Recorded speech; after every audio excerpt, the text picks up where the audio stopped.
नमस्ते छात्रों, आज के तासिका में आपका स्वागत है। तो आज हम पत्र लेखन लेने जा रहे हैं। तो पत्र किसे कहते हैं, यह हम पहले समझ कर लेते हैं। हम हमारे भावों, विचारों को दूसरे व्यक्ति के पास लिखित रूप में भेजने वाले साधन को पत्र कहते हैं।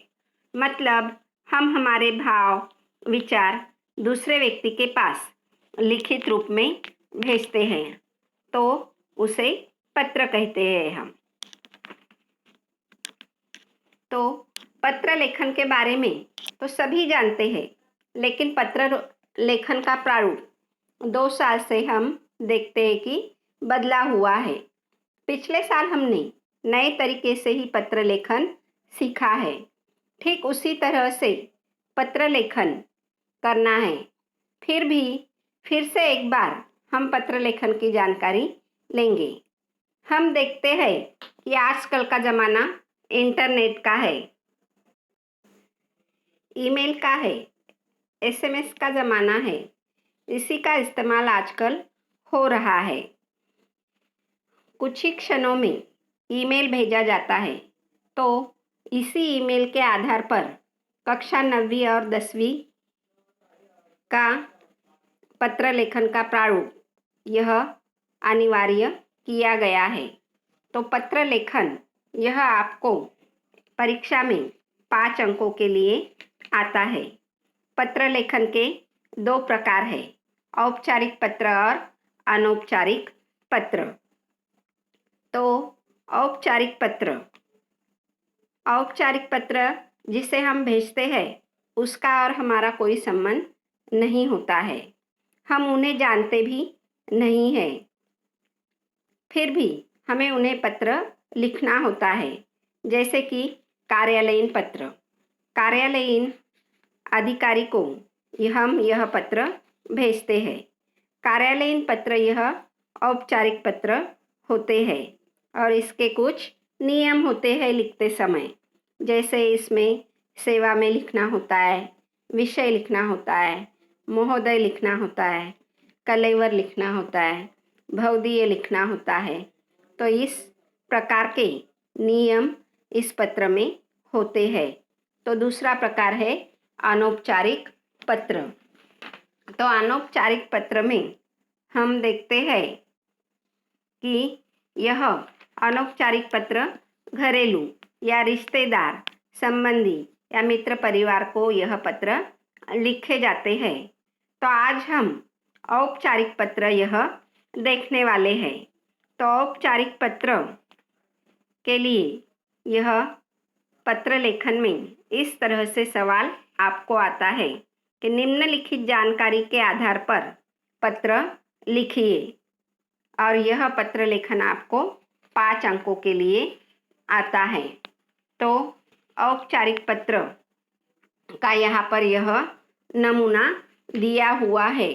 तो इसमें सबसे पहले हम दिनांक लिखते हैं, उसके बाद प्रति यानी जिसे हम पत्र लिख रहे हैं तो वह लिखते हैं। उसके बाद विषय, संदर्भ रहा तो संदर्भ लिखना ज़रूरी होता है। उसके बाद महोदया, उसके बाद विषय विवेचन, भवदीय, फिर हस्ताक्षर, नाम, पता और ईमेल आईडी लिखा जाता है। तो यहाँ पर अब मैं आपको यह प्रश्न देखूं किस तरह से आता है। तो यहाँ पर प्रश्न आपको पत्र लेखन का इस तरह से आएगा। राम चौगुले, वाटिका सदन, तुलसीराम नगर, नागपुर से स्वास्थ्य अधिकारी महानगर पालिका नागपुर को शहर में अशुद्ध जल की पूर्ति होने के बारे में पत्र लिखता है। तो यह पत्र आपको इस तरह से प्रश्न आएगा। तो यहाँ पर हम देखते हैं कि राम चौगुले, वाटिका सदन, तुलसीराम नगर, नागपुर से, तो यह से यह जो शब्द है तो इसके पहले जो लिखा गया है तो यह प्रेषक होता है। प्रेषक यानी पत्र लिखने वाला। प्रेषक यानी क्या? पत्र लिखने वाला। तो पत्र लिखने वाला कौन है? राम चौगुले। पत्र लिखने वाला कौन है?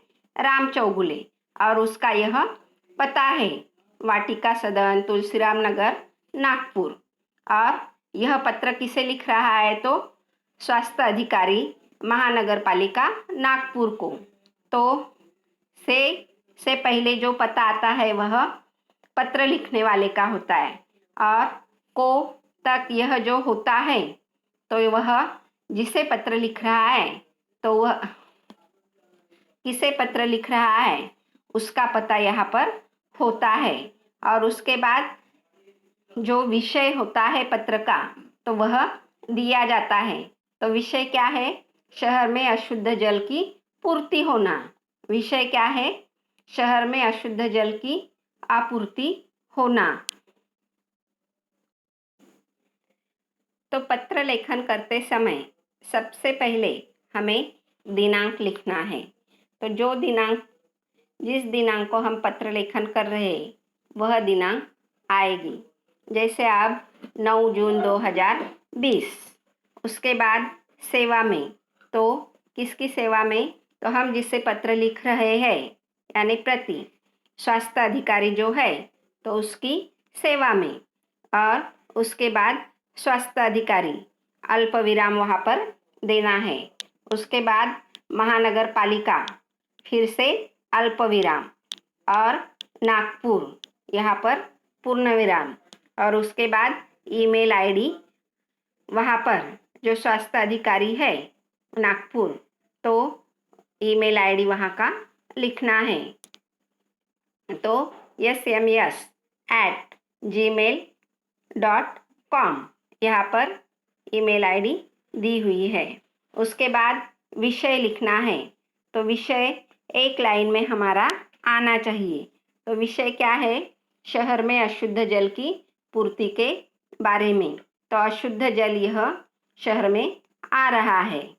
उसके बाद महोदय, या हम यहाँ पर माननीय महोदय भी लिख सकते हैं। उसके बाद यह लिखने के बाद यहाँ पर अल्प विराम देना है। तो महोदया यह हम आदर व्यक्त करने के लिए यह महोदया लिखते हैं।